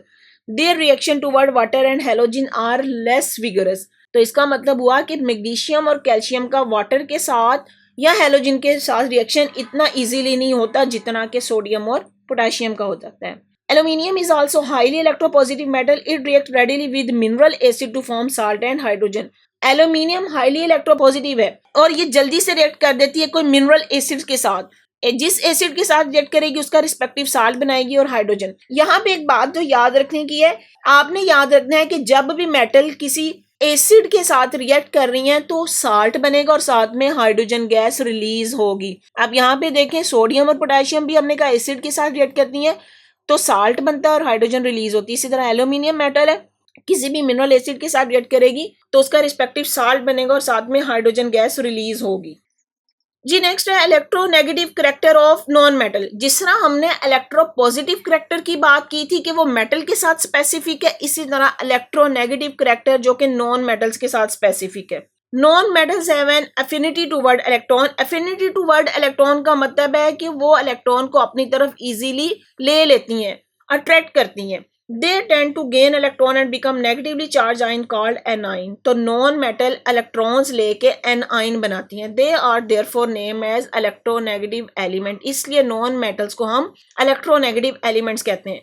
Fluorine is the most electronegative element in the periodic table followed by oxygen. यहाँ पे जो बात आपने याद रखनी है, आपसे एमसीक्यू के फॉर्म में पूछा जा सकता है which is the most electronegative element, तो fluorine is the most electronegative element. आगे बात की गई है फॉलोड बाय ऑक्सीजन, तो इसका क्या मतलब हुआ, सबसे ज्यादा इलेक्ट्रोनेगेटिविटी फ्लोरीन की है और उसके बाद ऑक्सीजन की है, फिर नाइट्रोजन और क्लोरीन आ जाते हैं। Non metal readily react with the metals forming ironing bond. ये हम पढ़ चुके हैं कि मेटल्स और नॉन मेटल एक दूसरे के साथ रिएक्ट करके आयनिंग बॉन्ड बनाती हैं। Non metal also combine with other non metals to form a wide variety of molecular substance. तो नॉन मेटल के साथ ही रिएक्ट करती हैं और बहुत ज्यादा वैरायटी के सब्सटेंस बनाती हैं। जी नेक्स्ट टॉपिक है compare the properties of ionic and covalent compound. Ionic और कोवलेंट कंपाउंड की प्रॉपर्टीज को आपने कंपेयर करना है। आयनिक कंपाउंड जिनके दरमियान आयनिक बॉन्ड बनता है, कंप्लीट ट्रांसफर ऑफ इलेक्ट्रॉन, जबकि कोवलेंट कंपाउंड जिनमें कोवलेंट बॉन्ड बनता है bye the mutual sharing of electron or electrons. In ionic compound, oppositely charged ion are properly arranged to give the crystalline structure. पहली जो बात की गई है, ionic compound have the definite crystalline structure. As a whole, the compound is neutral. There exists a strong electrostatic force between their ions. Ionic compound crystalline structure show करते हैं, overall वो neutral होगा, लेकिन इसके अंदर बनने वाले आयंस में इलेक्ट्रोस्टैटिक फोर्स होती है। अब देखते हैं कोवलेंट कंपाउंड क्या है। Covalent compound mostly exists as a discrete neutral molecule. There exists a strong electrostatic attraction between the nuclei and shared electron. तो क्योंकि कोवलेंट कंपाउंड शेयर इलेक्ट्रॉन से बनता है, जहां पे एक एटम अपना इलेक्ट्रॉन शेयर करता है दूसरे एटम के साथ, तो इसके दरमियान स्ट्रॉन्ग इलेक्ट्रोस्टैटिक अट्रैक्शन होती है। जी next second point, ionic compound are usually solids having the high melting and boiling point. Ionic compound के मेल्टिंग और बॉइलिंग पॉइंट हाई होते हैं। The melting point of sodium chloride is 801। ये point आपने याद रखना है, सोडियम क्लोराइड का melting point 801 degree Celsius, because it is difficult to break to strong electrostatic force of attraction between the oppositely charge ion. तो ionic compound के melting और boiling point high होते हैं। यहाँ पे आपको एग्जाम्पल भी दे दी है, सोडियम क्लोराइड जो कि आयनिक कंपाउंड है उसका मेल्टिंग पॉइंट 801 डिग्री है। अब आती है कोवलेंट कंपाउंड की तरफ। Covalent compounds are made of two or more non-metals. Lower molecular mass covalent compounds are gases or low boiling liquids. Covalent compounds are made of 2 or more non metal, इसमें 2 या इससे ज्यादा non metal हो सकती हैं, तो इनके molecular mass lower हो सकते हैं, और अगर इनका मॉलिक्यूलर मास लो है तो वो गैसेस की फॉर्म में होंगे और उनके बॉइलिंग पॉइंट कम होंगे। मींस ऐसे कोवलेंट कंपाउंड जिनके मॉलिक्यूलर मास लो है, कम है, वो गैसेस की फॉर्म में है और उनके बॉइलिंग पॉइंट्स भी कम होंगे। जैसे यहाँ पे हम एग्जांपल देते हैं मीथेन की, CH4, इसके दरम्यान कोवलेंट कंपाउंड बनता है, ये मीथेन गैस की फॉर्म में है। High molecular mass covalent compound acts as a solid, तो जैसे जैसे मॉलिक्यूलर मास बढ़ती जाती है कोवलेंट कंपाउंड की, वो सॉलिड फॉर्म में आते जाएंगे। Generally they have lower melting and boiling point, तो क्योंकि कोवलेंट कंपाउंड है, इनके दरमियान कोवलेंट बॉन्ड है वो आयनिक कंपाउंड की निस्बत वीक है या उसकी स्ट्रेंथ कम है, इस वजह से कोवलेंट कंपाउंड के मेल्टिंग और बॉइलिंग पॉइंट कम होते हैं। They are usually insoluble in water but soluble in non-polar solvent, तो covalent compound non polar solvent में डिसॉल्व होते हैं, like ether, benzene and acetone. जबकि आयनिक कंपाउंड क्या, ionic compound are generally soluble in polar solvent like water, ionic compound polar solvent में dissolve होते हैं, जबकि covalent compound non polar solvents में। They are usually good conductor of electricity in molten state or in the solution form. Their conductance is due to the presence of free ions in the forces. तो ionic compound में free ions होते हैं जिसकी वजह से they are good conductor of heat and electricity. और अब यहाँ पे बात की गई है इन मोल्टन स्टेट और in solution form.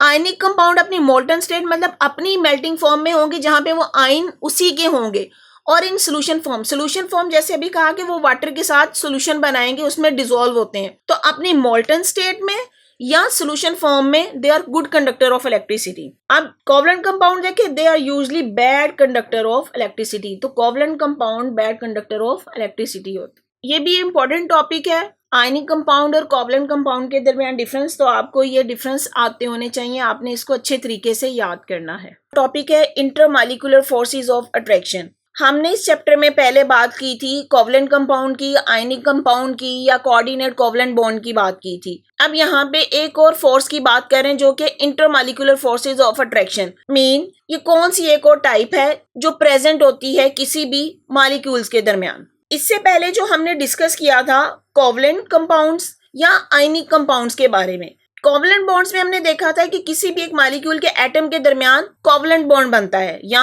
Ionic compounds में देखें तो उसके एटम के दरमियान आयनिक बॉन्ड है। यहाँ पे हम बात कर रहे हैं इंटरमॉलिक्यूलर फोर्सेस ऑफ अट्रैक्शन जो कि किसी भी मॉलिक्यूल्स के दरमियान प्रेजेंट है। तो इसकी डेफिनेशन देखें, the forces of attraction which are present between the molecules of element and compounds are name as intermolecular forces of attraction. क्या डिफरेंस है इसमें कि वो फोर्सेस ऑफ अट्रैक्शन है जो मॉलिक्यूल्स के दरमियान प्रेजेंट है। जैसे आप एग्जांपल लें कि कहीं पे अभी वाटर है तो वाटर के वहां पे मिलियंस ऑफ मॉलिक्यूल्स हैं, तो एक मॉलिक्यूल की दूसरे मॉलिक्यूल के साथ जो इंटरेक्शन है जिसमें वो फोर्स ऑफ अट्रैक्शन है उसको हम बोल रहे हैं इंटरमॉलिक्यूलर फोर्सेस ऑफ अट्रैक्शन। जो नाम भी इसको शो कर रहा है इंटरमॉलिक्यूलर, मीन मॉलिक्यूल्स के दरमियान force. These attractive forces are generally very weak as compare to bonding force present between the atom of the substance. तो इस फोर्स की एक प्रॉपर्टी सबसे पहले क्या बताई गई है कि ये intermolecular forces are very weak. किससे वीक होती हैं? As compare to those forces which are present between atom of the substance. Atom of substance के दरमियान जो फोर्सेस हैं वो स्ट्रॉन्ग होगी, जबकि मॉलिक्यूल के साथ जो फोर्स है वो वीक होगी।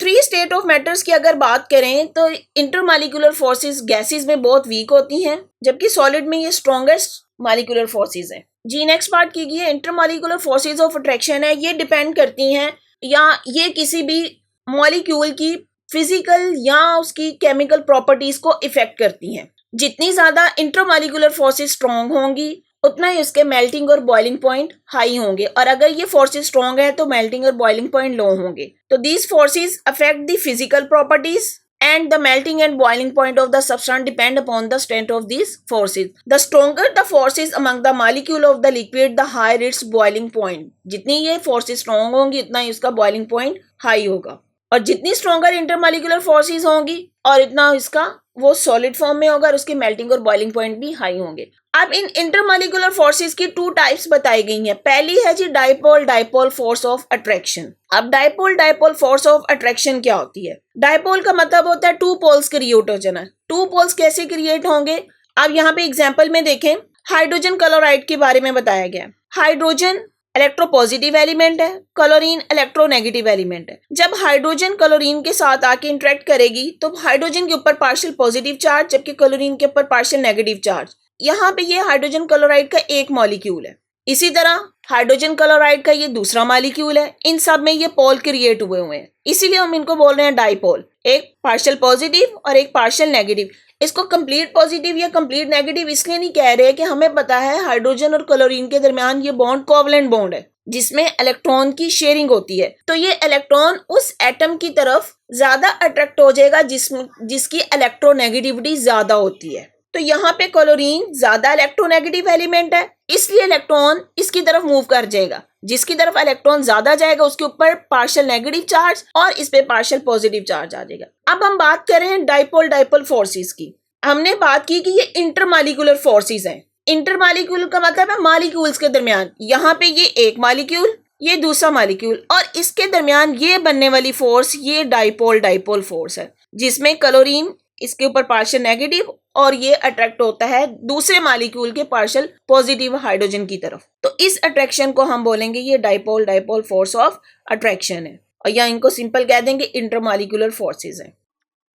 And the compound which have this type of attractive force will show relatively higher melting and boiling points. तो वो कंपाउंड जिसमें ये डाइपोल डाइपोल अट्रैक्शन होती है उनके मेल्टिंग और बॉइलिंग पॉइंट्स हाई होंगे। नेक्स्ट सेकंड टाइप है इसकी hydrogen bonding. Hydrogen bonding is the special case. Special case किस तरह है? हाइड्रोजन बॉन्डिंग सिर्फ प्रेजेंट होती है वाटर मॉलिक्यूल्स के दरमियान। आप यहाँ पे जो पहले इसकी अगर आप डेफिनेशन देखें, the attractive force present between the molecules of water is called hydrogen bonding. तो इसका मतलब वो hydrogen bonding is specifically for water. अब हाइड्रोजन बॉन्डिंग वाटर के साथ क्यों स्पेसिफिक है? आप यहाँ पे अगर वाटर का स्ट्रक्चर देखें, ये वाटर का एक मॉलिक्यूल जिसमें ऑक्सीजन 2 हाइड्रोजन के साथ अटैच है। वाटर के एक मॉलिक्यूल के अंदर ये कोवलेंट इसका बॉन्ड है जिसमें इलेक्ट्रॉन शेयर किए हुए हैं। इस इलेक्ट्रॉन की शेयरिंग की वजह से ऑक्सीजन के ऊपर पार्शियल नेगेटिव चार्ज आ जाता है जबकि हाइड्रोजन के ऊपर पार्शियल पॉजिटिव। अब वाटर का एक मॉलिक्यूल दूसरे मॉलिक्यूल के साथ कैसे अटैच है? यहाँ पे देखें, ये हाइड्रोजन इसके ऊपर ये पार्शियल पॉजिटिव चार्ज, दूसरे मॉलिक्यूल के ऑक्सीजन जिसके ऊपर पार्शियल नेगेटिव चार्ज है उसके साथ ये इसकी अट्रैक्शन बन रही है। इस चीज को हम बोल रहे हैं ये हाइड्रोजन बॉन्डिंग है। Hydrogen bonding is a special case of dipole dipole attractive force. तो इसका क्या मतलब हुआ कि hydrogen dipole dipole attractive force है, लेकिन स्पेशल केस है। क्यों स्पेशल केस है? When hydrogen is covalent bonded to the highly electronegative elements like fluorine, oxygen and nitrogen. ये एलिमेंट ऐसे हैं जिनकी इलेक्ट्रोनेगेटिविटी बहुत ज्यादा होती है। Then the large difference of electronegativity values will make the covalent bond highly polar. तो क्योंकि हाइड्रोजन और ऑक्सीजन इनकी इलेक्ट्रोनेगेटिविटी का डिफरेंस बहुत ज्यादा है जिसकी वजह से ये इसका एक मॉलिक्यूल हाईली पोलर बन जाता है। पोलर से मुराद एक के ऊपर पार्शियल पॉजिटिव चार्ज और एक के ऊपर partial negative charge. As a result strong dipole dipole attraction are observed among the molecule. For example in water the OH bonds are highly polar. Due to this strong attractive force are developed between water molecule as shown in the figure. तो ये आपका एक important question है hydrogen bonding के बारे में, आपने इसको अच्छी तरीके से याद करना है। The strength of the hydrogen bond causes water to have the relatively higher melting and boiling points as compared to compound like hydrogen sulfide and ammonia. अब यहाँ पे देखें, यहाँ पे हाइड्रोजन नाइट्रोजन के साथ भी और हाइड्रोजन सल्फर के साथ भी है, लेकिन वाटर का जो करैक्टर है वो इनसे चेंज है और वाटर के केस में उनके मेल्टिंग और बॉइलिंग पॉइंट ज्यादा हाई होते हैं क्योंकि वहां पे वाटर हाईली इलेक्ट्रोनेगेटिव ऑक्सीजन के साथ है और उसमें स्ट्रॉन्ग डाइपोल डाइपोल फोर्सेस या हाइड्रोजन बॉन्डिंग होती है। जी नेक्स्ट है nature of bonding and properties. किसी भी कंपाउंड में किस तरह की बॉन्डिंग है और उसकी प्रॉपर्टीज उसके ऊपर डिपेंड करती हैं कि वो बॉन्ड कौन सा है। अब यहाँ पे आयनिक कंपाउंड्स की बात की गई है। आयनिक कंपाउंड के दरमियान बनने वाला बॉन्ड आयनिक बॉन्ड है। आयनिक बॉन्ड जिसमें एक एटम के ऊपर पॉजिटिव चार्ज जबकि दूसरे के ऊपर नेगेटिव चार्ज। तो ऑपोजिटली चार्ज आयन एक दूसरे के साथ इंटरेक्ट करते हैं, एक दूसरे को हेल्प करते हैं, तो जिसकी वजह से ये strong electrostatic force of attraction है। हमने आयनिक कंपाउंड के बारे में पढ़ा था कि आयनिक कंपाउंड एक क्रिस्टल लैटिस की फॉर्म में होते हैं। क्रिस्टल लैटिस मीन एक स्पेसिफिक स्ट्रक्चर जिसमें आयंस अरेंज होते हैं स्पेसिफिक पैटर्न पे। अब यहाँ पे कुछ इसकी करैक्टरिस्टिक बताई गई है कि आयंस आर रिजिड। पहली करैक्टरिस्टिक आयन रिजिड होते हैं। तो ionic compound therefore exist in the form of very stable solids with significantly high melting point. Ions rigid होंगे, जिसकी वजह से जो इनके दरमियान आयनिक बॉन्ड है वो एक स्ट्रॉन्ग बॉन्ड है और इससे बनने वाला सॉलिड स्टेबल होता है जिसके मेल्टिंग पॉइंट्स हाई होते हैं। फिर आयन की दूसरी कैरेक्टरिस्टिक बताइए। सिंस आयन आर स्फीरिकल होंगे and oppositely charge. Ionic compounds में देखें तो उसमें आयंस जो हैं क्या बात की कि वो रिजिड होंगे, स्फेरिकल हैं और ऑपोजिटली चार्ज हैं, तो इसलिए उनकी अरेंजमेंट एक स्पेसिफिक पैटर्न पे होती है जहां पे वो एक दूसरे को सराउंड करते हैं चारों साइड से। So they can surround each other from all the sides. Ionic bonds are non directional, तो आयनिक बॉन्ड नॉन डायरेक्शनल है, उसकी कोई स्पेसिफिक डायरेक्शन नहीं है। तो this arrangement of ion is called crystal lattice, कि किसी भी आयनिक कंपाउंड में आयंस की एक स्पेसिफिक अरेंजमेंट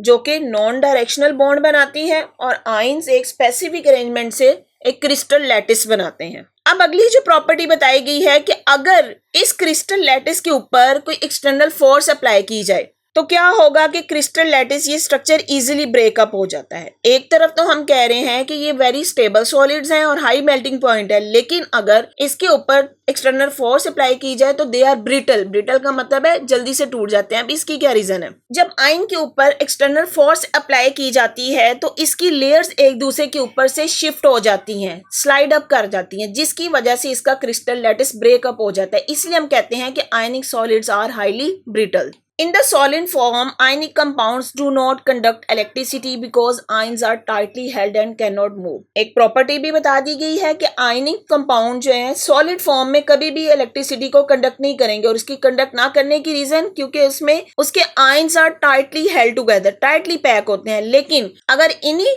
आयनिक कंपाउंड को मोल्टन स्टेट में लिया जाए या एक्वस सॉल्यूशन की फॉर्म में तो तब ये इलेक्ट्रिसिटी कंडक्ट करेंगे। However in the molten state का मतलब होता है पिघली हुई हालत में, the ions get free and start conducting electricity. Ionic solids are also generally soluble in water. अब यहाँ पे आयनिक सॉलिड की एक और प्रॉपर्टी भी बता दी गई है, they are generally soluble in water. Water not only break the electrostatic force of attraction but also hydrate the resulting free ion. तो अब ये जो बात की गई है कि आयनिक कंपाउंड अगर अपनी मोल्टन स्टेट में हो या अपनी एक्वस स्टेट में हो जिसमें वाटर आ जाता है उसको हाइड्रेट कर देगा तो तब ये इलेक्ट्रिसिटी कंडक्ट करेंगे। In the process of hydration water molecule surround and interact with ions और मॉलिक्यूल। अब यहाँ पे पिक्चर में देखें आपको शो करवाया गया है किस तरीके से वाटर में डिसॉल्व होते हैं। अब आयनिक कंपाउंड सोडियम और क्लोरीन की बात की गई है, जब ये वाटर के साथ आएगा डिसॉल्व होगा तो सोडियम और क्लोरीन के दरमियान ये जो आयनिक बॉन्ड था ये ब्रेकअप होगा, सोडियम और क्लोराइन आयन अलग-अलग हो जाएंगे। अब उसको वाटर मॉलिक्यूल किस तरीके से आके इंटरेक्ट करेंगे, सोडियम के ऊपर पॉजिटिव चार्ज है।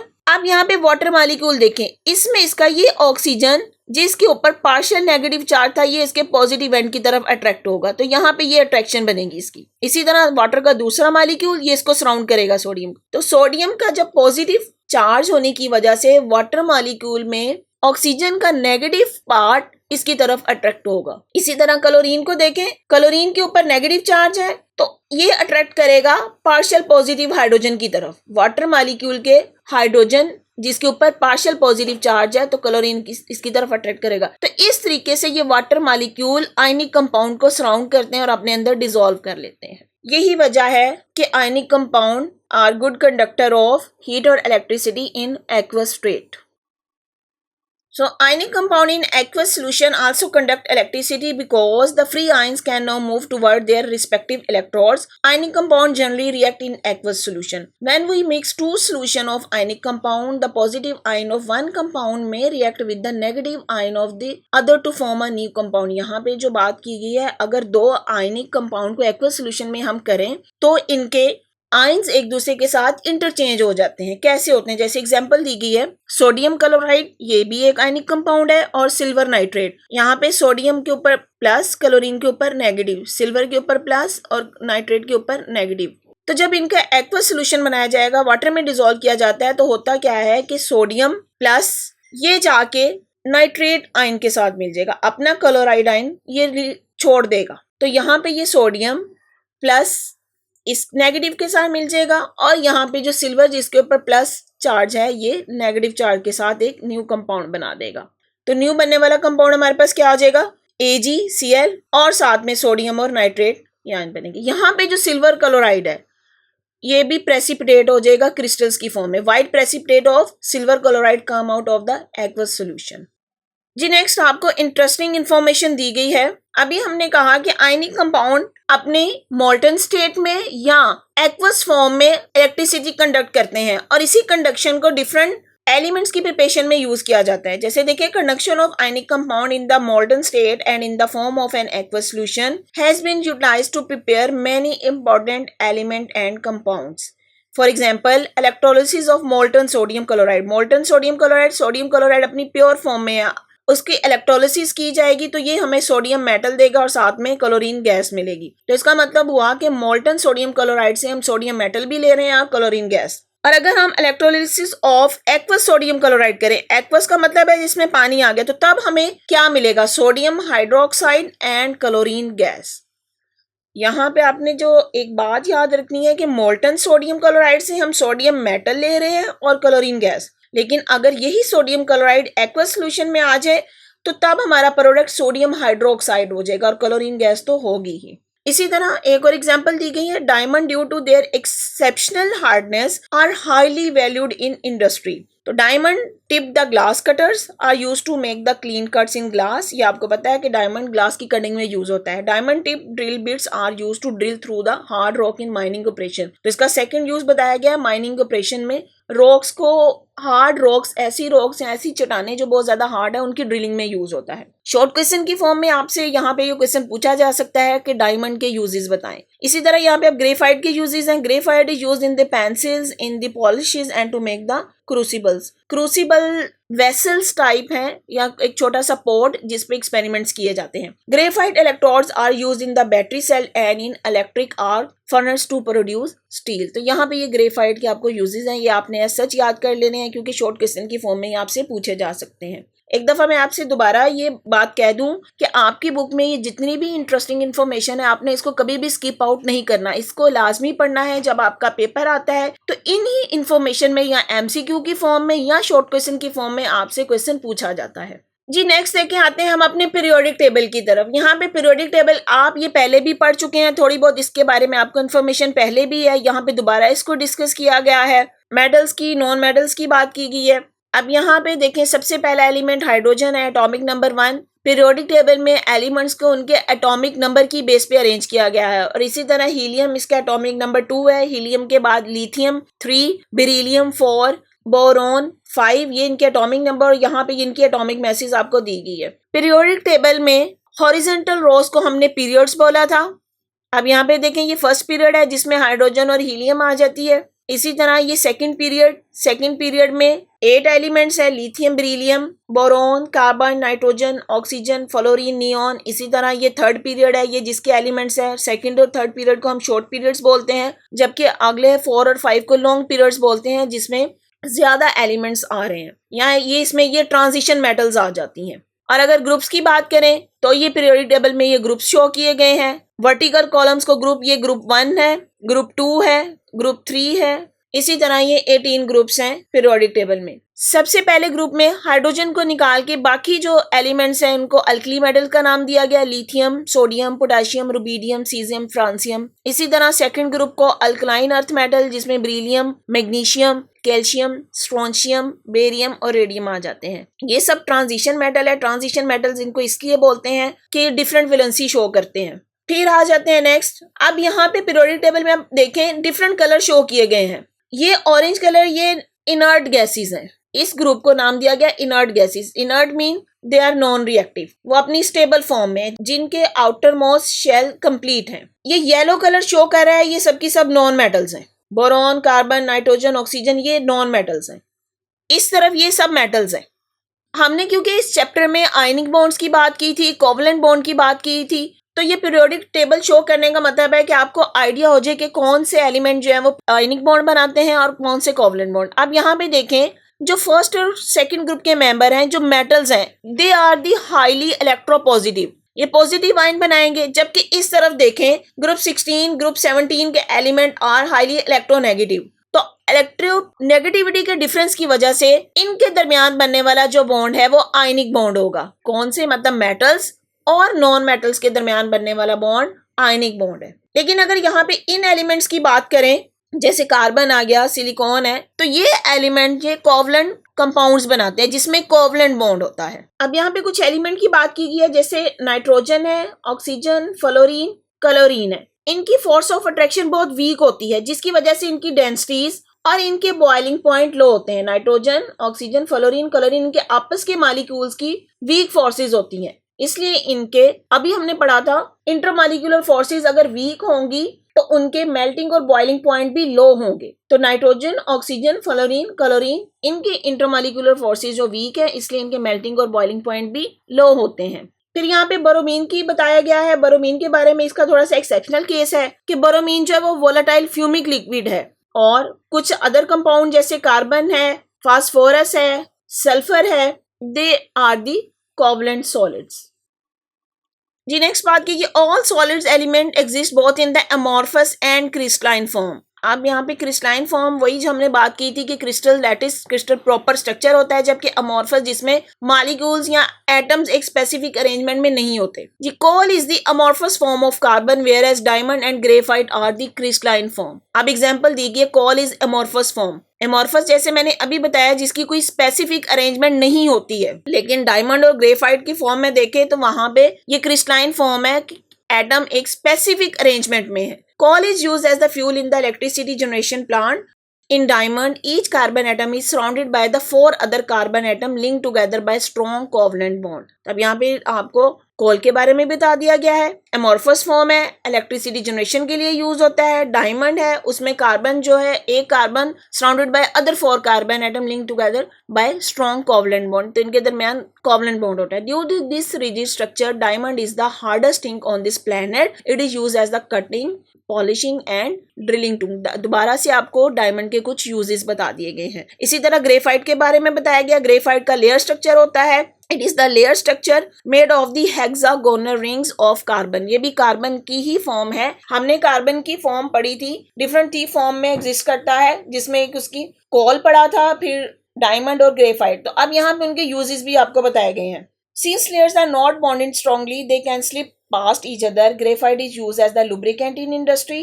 Further, these layers graphite have the mobile electron in between them, so graphite is the good conductor of electricity. अब यहाँ पे जो आपसे क्वेश्चन पूछा जा सकता है, why graphite is the good conductor of electricity, तो आपको आंसर पता होना चाहिए कि ग्रेफाइट का लेयर स्ट्रक्चर है और इस लेयर में इसके पास मोबाइल इलेक्ट्रॉन्स होते हैं। तो जब मोबाइल इलेक्ट्रॉन होंगे, इसी वजह से इलेक्ट्रिसिटी को कंडक्ट कर सकेगा, और ये यूज एज अ इलेक्ट्रोड के तौर पे इसको यूज करते हैं।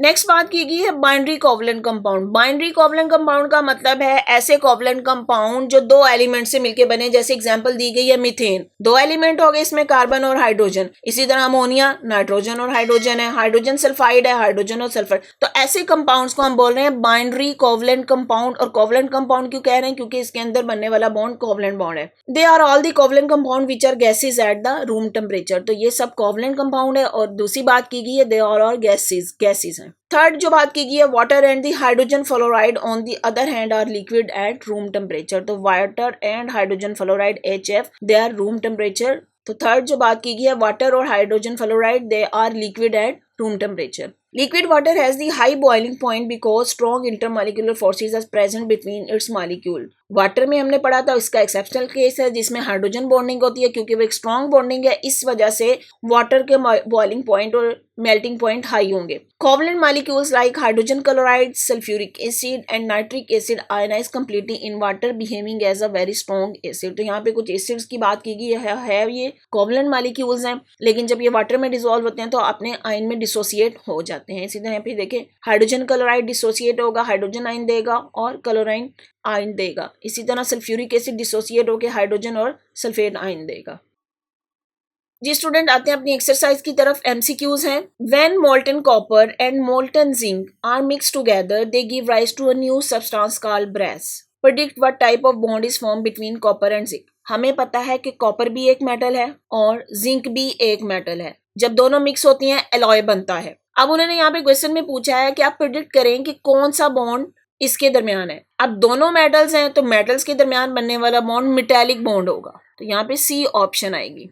नेक्स्ट क्वेश्चन है which element is capable of forming all the 3 type of bonds covalent, coordinate, covalent and आयनिक। यहाँ पे कुछ एलिमेंट दिए गए, आपसे पूछा गया है कि इनमें कौन सा ऐसा एलिमेंट है जो तीनों टाइप के बॉन्ड बना देगा, आयनिक भी बनाता है, कोऑर्डिनेट भी बनाता है और कोवलेंट बॉन्ड भी बनाता है। तो आप यहाँ पे देखें ये कार्बन इसमें एक ऐसा एलिमेंट है। क्यों ऐसा एलिमेंट है? कार्बन का कॉमन हमें पता है कि कोवलेंट बॉन्ड तो बनाता ही है, आयनिक कंपाउंड भी बनाता है। किस केस में? अगर ये एक हाईली इलेक्ट्रोनेगेटिव एलिमेंट के साथ मिले तो उस केस में कार्बन आयनिक कंपाउंड बना देगा। और अगर कार्बन ऑक्सीजन के साथ कार्बन मोनोऑक्साइड की फॉर्म में मिले तो वहां पे बनने वाला बॉन्ड कोऑर्डिनेट कोवलेंट बॉन्ड है, इसलिए यहाँ पे कार्बन ऑप्शन करेक्ट आएगी।